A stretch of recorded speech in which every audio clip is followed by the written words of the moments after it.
So we're joined by three amazing social media experts and our moderator, Corinne Nguyen, who's from Powered by Search. And the three experts I'll be introducing right now are Hamza Khan. He's the founder of Splash Effect, and he's an award-winning digital strategist from Ryerson University, where he also consults with. He's also a co-professor that I had the pleasure of teaching alongside at Seneca College, where Seneca just started a social media diploma program last year. And yeah, we did that and had a lot of fun. The second speaker is Matthew Stradiato.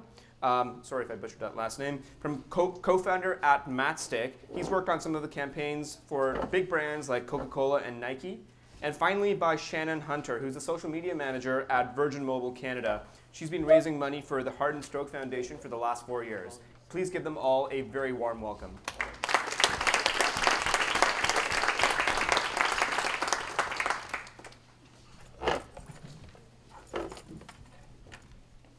Is this on? Okay. Hi guys, how are you? Awesome. Good, good. All right, well, we'll jump right in. The first question is, when a business is first entering the world of social marketing, what should they keep in mind? Like, what one thing? Because there's a lot of things. There's a lot of things, but what do you think is one of the most important things for them to keep in mind? Well, I think they need to pick the networks that work best for them. A lot of people are like, I'm going to do Pinterest, and I'm going to do Instagram, and I'm going to do Facebook and Twitter and all of these different things. But they forget that it doesn't always suit everybody. Not every brand belongs on Pinterest. Like, a lot of them don't. So. I think that's great. And we have a bit more of a broader perspective on social. And I think you know, a lot of people are talking today about content marketing and real-time marketing, a lot of buzzwords that have grown up, you know, the past couple of years, and we're hearing a lot of that today. That's been great for social, and I think a lot of people are focusing on content. We've heard a lot today about what content is good, how content can be better, how do you make great content. Let's not forget that the term is social media, and what we're talking about here is actually a medium. Social media are ultimately, it's a media platform, and we think of that platform more than ever as the social mobile news feed. If you're not thinking of social media as a mobile-centric, you know, news feed that is, you know, interacted with the thumb of your left or right hand, you're not understanding what social media is. So that's a big thing that we try to educate our clients on. At a conceptual level, I think that the most important thing for businesses to remember when they're entering the market is that it is an exercise in skill and time. It's a game of patience, really, and there's carcasses along the way. There's several brands that are graveyards. There's platforms that haven't been tweeting since 2010. It takes time to do it right. And you've all heard the analogy of social media as a cocktail party, yes? Hands up if you've heard of that. Right, so for those of you in the room who aren't familiar with that analogy, it's a book that was written about 3 years ago that talks about social media as, it uses the metaphor of a cocktail party. You enter the cocktail party, what's the first thing that you do? You drink. You make a beeline to the bar. Right? If you're an introvert like me, you just run straight to the bar and order Johnny on the rocks and try and muster some courage, and then you gradually ease yourself into the many conversations that are happening around the room. And you look around this room, and this is a perfect example. During the breaks, there's pockets of conversations happening everywhere, regardless of whether or not I'm participating in them. And I can't just jump into a conversation and be like, hey, let me talk to you. Listen to me. Listen to what I have to say. I have to stand in the corner, smile, acknowledge, say something witty perhaps, generally and carefully earn your trust, and over time build a relationship with you. And it's really not for everyone. Great. Okay, the second question we have here is, what techniques do you use to get the best balance of building a great community but still bring in leads and business for your company? I would think one of the interesting things that was mentioned earlier was use of Facebook and Facebook ads. And one of the great things available to us at this point in time on Facebook and Twitter now is that we can look for lookalike audiences. So once you've built up a community, it's great to take those people, whether that's an email database list and you're using custom audiences on Facebook and plugging those email addresses in, or you're using your existing base on Facebook or Twitter or whatever network you're using, you can attract people and advertise to people who look like your customer base, and that's fantastic because then you know those people are most likely to be interested in you, and you can provide great content while acquiring new customers. Great. Thank you. I'm so happy that we're talking about, ad technology and ad techniques on social. Can I see a show of hands in the room? Is anyone managing social media pages here? Keep your hand. Awesome. Keep your hand up if you're a little bit upset about the demise of organic reach in social. Don't be. Please don't be upset about that. I mean, the gravy train is over, folks. I mean, this is, we've been building homes on rented property for far too long. Okay, organic reach and the challenge of organic reach is causing a paradigm shift in social media. We're now understanding more acutely how the internet works. How does paid and organic work together? And today, a lot of the great conversations today need to be happening in the boardrooms of big brands in this country and in the U.S. and far too few of those conversations are happening. And that's another session, maybe another panel. But yes, paid, organic, the balancing of those. Krista mentioned it right off the top. The intersection of paid, earned, and organic. How many people are hearing that for the first time today? Paid, earned, organic. Paid, earned, and owned, excuse me. That actually goes back to 2012. A really smart group called the Altimeter Group released a really amazing white paper. You should all look it up. Altimeter Group.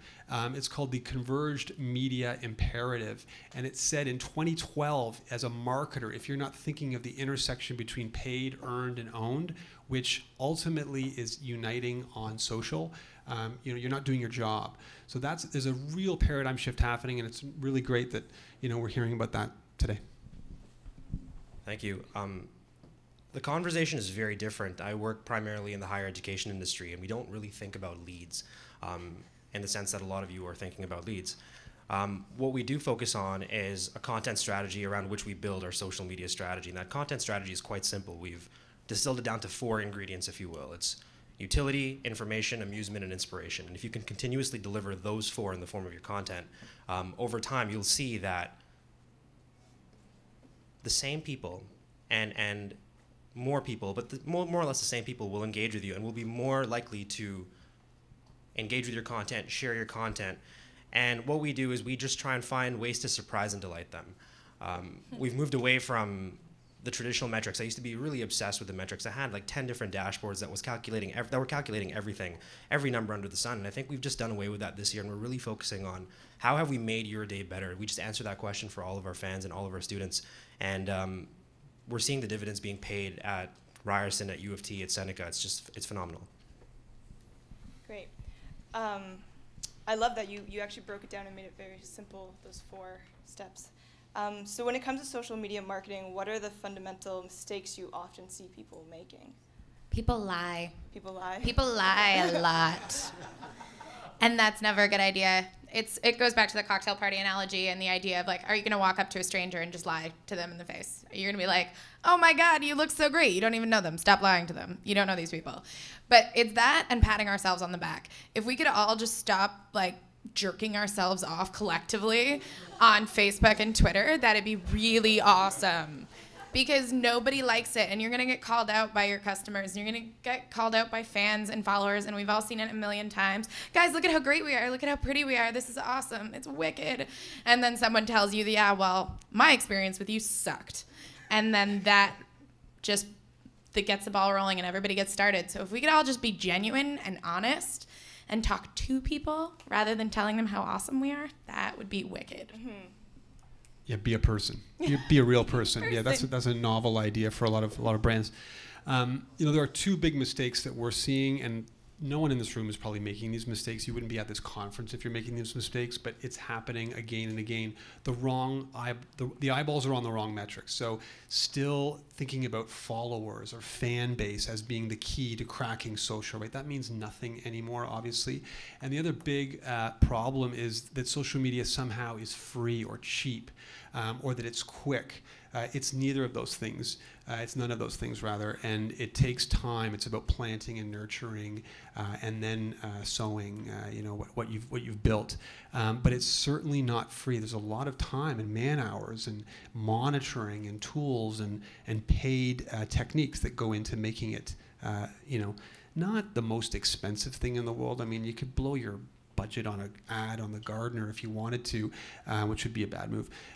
But we're talking about a midline budget, and that's interesting because we're seeing that budget grow, and as people are understanding the role that social can play overall.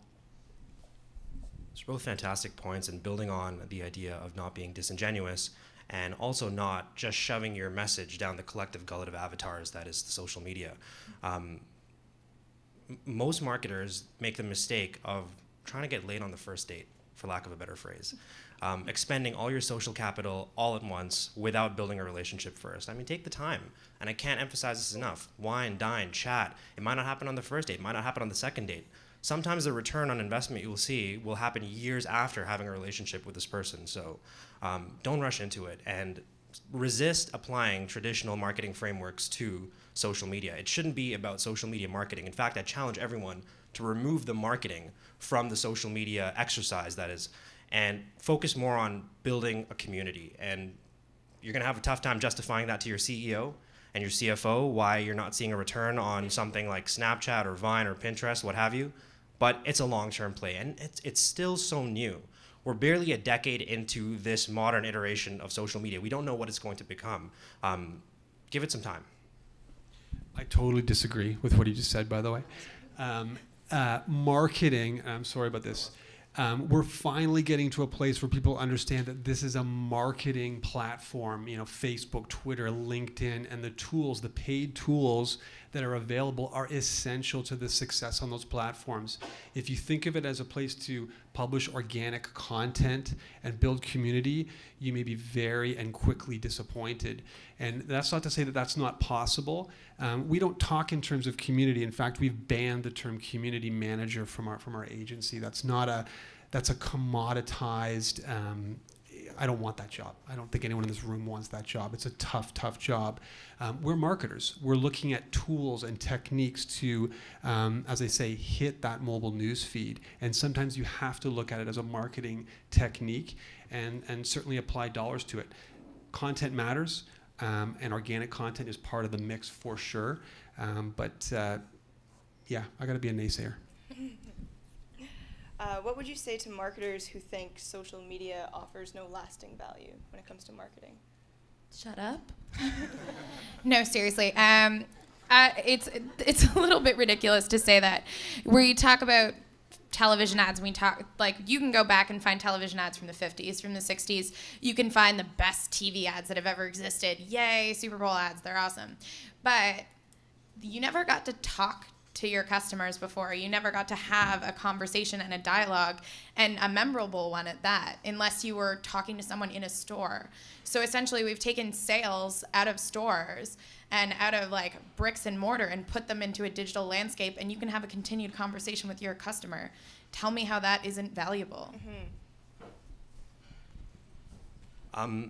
And this is almost like a follow-up to that point. I think that was a great point, that at one point I thought of myself as a social media marketer, and I think I stopped calling myself that after I attended, I have to be mean just for a bit. I attended a conference called Social Media Marketing World in 2012, and it was the biggest circle jerk I've ever been to.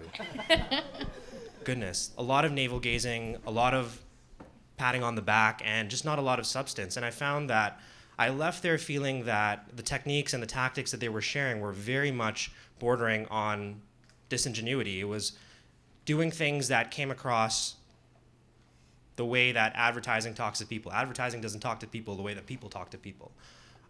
So I agree that on one level that you have to factor in money into this. There's really no other way around it. We're all in businesses over here. Our job is to be profitable. One of the jobs that we have is to be profitable, and you have to think about it from a money point of view. But I'm still going to disagree that marketing has to be at the forefront of this discussion, because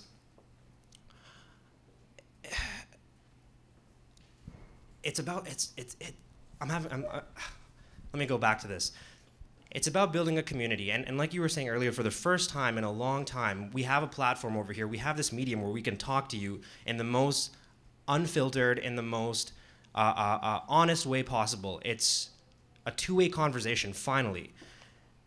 And we have to respect that, because you have to keep in mind that when you think about a follow, when you think about the act of fanning something, the act of liking something, you're doing that in an arena in which your family, your friends, trusted brands, movies, things that are important to you as a human being exist, and you're asking for permission to put something on somebody's timeline that's going to compete for the attention that everything else that's already important to them, that they've accumulated a compounded lifetime of memories and experiences with.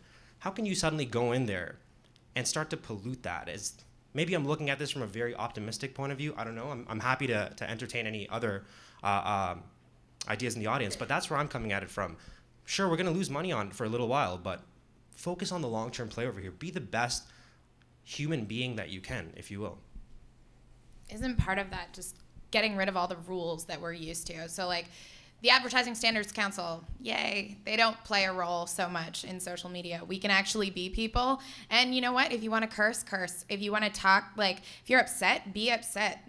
As human as you are, people will respect it because it puts a face on a brand, and suddenly that brand feels like a buddy. It's the somebody at a cocktail party instead of being the big, massive brand who makes billions of dollars a year. I couldn't agree more with that. That's a good point. So if someone's business is considered a boring niche, what kind of tips would you give them for managing their social media platforms? I love this question.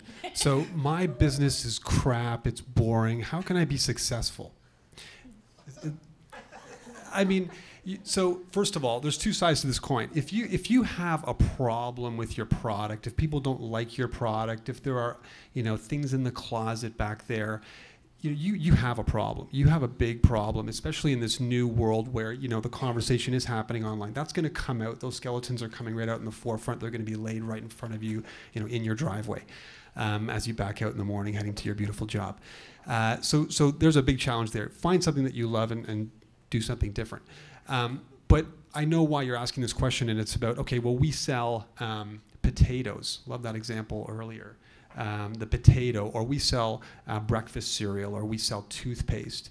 I mean, is it not possible to have great content around those things? It certainly is. There are people who love you. There are people who have stories about you. And it's not about the brand, of course. The brand can tell all the stories they want, but they've got to uncover the things that people love, the things that your consumers love about you. And there are those things. Dig for them, find them, because that's going to make your content marketing plan sing. I think you go back to any kind of marketing here, because Tangerine, that's a bank. They're not exciting. Banks aren't exciting. But their brand is cool. And then you've got toilet paper doing fashion shows. Why? I don't know, cashmere toilet paper, let's do something fun. So that's a marketing question, not so much a social media question. If you can't fix your brand at the core, then maybe you're in the wrong business. Couldn't agree more. In a world of 7 billion people, somebody's bound to find your product interesting. But I struggle with that, and I think in some ways I'm spoiled with higher education, because the brands that I work with, the students are so excited about them that they're going to have conversations on social media regardless of whether or not I prompt them or not. It's a huge deal in their lives.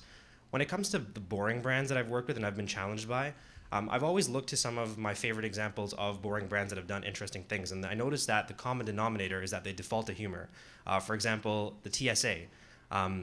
They post pictures on Instagram of contraband that they find, like nunchucks and detonators and mice. It's weird. And then the FBI on Twitter as well. They're very self-referential. They're ironic.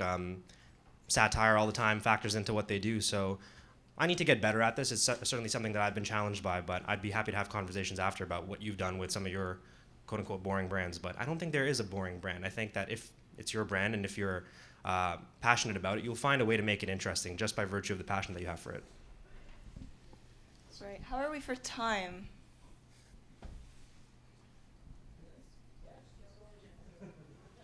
Keep going? Okay. So there have been a lot of tips, but if you could give one big tip about social media marketing, what would that be?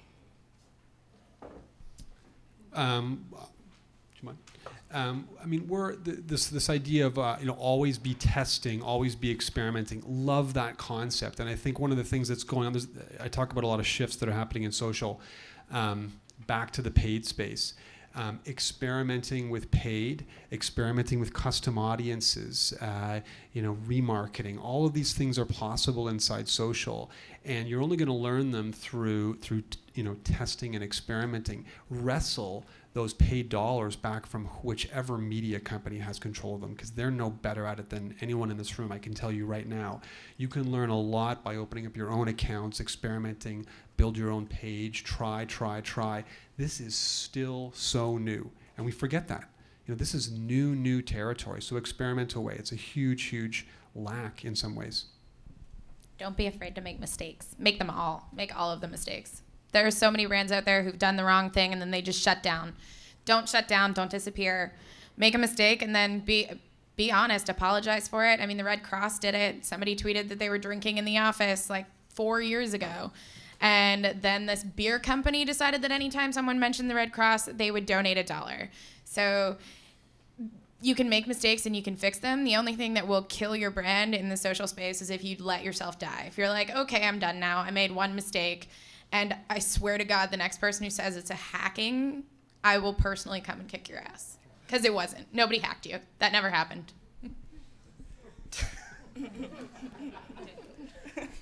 Rappers are notorious for this, by the way. If any hip-hop fans are in the room, they're always getting hacked. And like, how is this happening? You're giving it to your entourage? Like, what are you doing? Building on a point that you made earlier, be bold, have fun. Social media isn't meant to be drab. It's not meant to be depressing. It's not meant to be serious. Put a smile on people's face. Then you think about what you enjoy on Twitter, what you enjoy on Instagram. It's the things that get an emotional response from you, to put it in those terms. Be that person, be that brand. Just enjoy yourselves. I think one of my favorite moments last year, I was tweeting for Virgin, and we decided it would be really cool to tweet out the lyrics from Please Mr. Kennedy, which is from a movie that came out last year. So we were watching Inside Llewyn Davis, decided to tweet some of the lyrics. Somebody tweeted one back, and we literally went back and forth all afternoon and got the song done. Totally random and totally weird, but super fun. Nice job. So, Matthew, you've been especially talking about Facebook ads in general with social media, and I've noticed this a bit with a few businesses. But why do you think some businesses feel apprehensive about spending money on Facebook ads or any other social media ads? It's really simple. Facebook promised us all, free organic reach and engagement. That's the problem. That's where we built our homes. Now the landlord came knocking and said, you owe me. That's what's happening on Facebook. It's not a bad thing. It's going to happen to Twitter. It's going to happen on LinkedIn, Tumblr, etc. It's just that Facebook is a little bit more advanced, and they've solved that problem with some really, really great ad products. The reluctance is that the expectation was that it would be free. The expectation would be that if we're smart and we release great content and people love us, that would never end. And it ended. Right. What are your favorite social media tools? Which ones could you not live without, and why? Analytics. I love my Sysmos. I love Facebook Insights. I love Twitter Insights. Give me all of the insights. I can't really get enough of them because I get really tired of explaining why I have a job and why social media manager or community manager or digital strategist with a specialty in social, blah, blah, blah. I get really tired of explaining why that exists. So it's like, here are your engagement numbers. Here are new acquisitions. Here's why we're doing this. So I like proof. Building on that, and Matthew showed some great tools, new things. There's always new, third-party analytics, etc. When we hire, one of the things here's a shortcut. My favorite tool, Microsoft Excel. If you know how to use that, if you can take a raw data set and turn that into magic and turn that into a story, you're going to be amazing at social media. Everyone has played with the Sysmos dashboard, then the Radian 6 dashboard. It's great that you know those tools, but if you don't understand the underlying math behind analytics and social, and can't weave stories from pivot tables, you're going to fall behind a little bit. So we're looking for people. Raise your hand if you like math. You got to kind of like math in this game, and you got to understand math. You you have to be able to tell stories from math, and any tool that allows you to do that is pretty awesome. I'm with you 100% on that. I love Excel, and I got this tool a year ago called Tweet Archivist. It's a silly tool, $9.99 a month, and all it does is it just collects every single tweet that came out of your account and tweets that are coming at you, and it puts them into an Excel document sorted by user, by timestamp, location, so on and so forth. And you have this pages on pages of just tweets, and you don't know how to sort them. But if you're good with Excel, like you said, you can crunch that into any number of reports that you want. Most commonly recurring words, hashtags, phrases.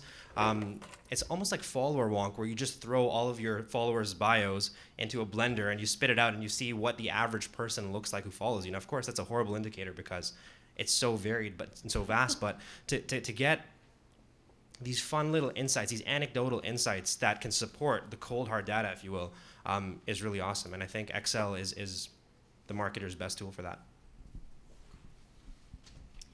Why do you think social media marketing doesn't get as much credit as other forms of marketing do? What are those other forms of marketing? Sorry. Well, like. I'm joking. Okay. I'm joking. I just put her on the spot. You put me on the spot. Thank you. Why doesn't it get credit? I don't know. I think like in maybe I live in a biased balloon bubble world where there's a lot of talk about social media and there's a lot of energy directed toward it and trying to figure it out, trying to generate a return from that. It hasn't been easy generating a return from social, and I think we're hearing a push for spending time and developing a conversation. I mean, that is really important. It does take time. There's no doubt about it. The cows need to come home at some point. We need to figure out how to monetize this. And I think this inbound conversation is really amazing for social. It's a way to think about social as being a piece of a bigger puzzle, a very important piece, but only a piece. So they'll catch up. I think we need a big, well, I'm not going to say it. We need a certain generation of marketers to kind of pass the torch, and this will all get worked out. I like that. I like that a lot. Get tired of old people telling me what I'm not allowed to do. Yeah, you don't look old. It's cool. You know what the fun thing is? TV probably went through the same thing. Everybody said radio was going to die. Everybody said TV was going to die. Now print's going to die. Nothing's dying. It's an integrated system. What we build on social is no different from Google AdWords. We're using keywords, we're using search terms, we're using targeting. It's all just a process, and when people come to accept that it all connects and it is part of this massive integrated machine where we're just trying to talk to people about our product and trying to make sales at the end of the day, that's when we'll all start to feel a little bit more respect, and people will stop telling me that my job is to just tweet shit all day. Not much to add to that. I think I would sum it up by saying don't apply old marketing frameworks to social media. Right. Well, thank you guys for being here today. I think we've learned a lot, got a lot of insight from the three of you, so thank you.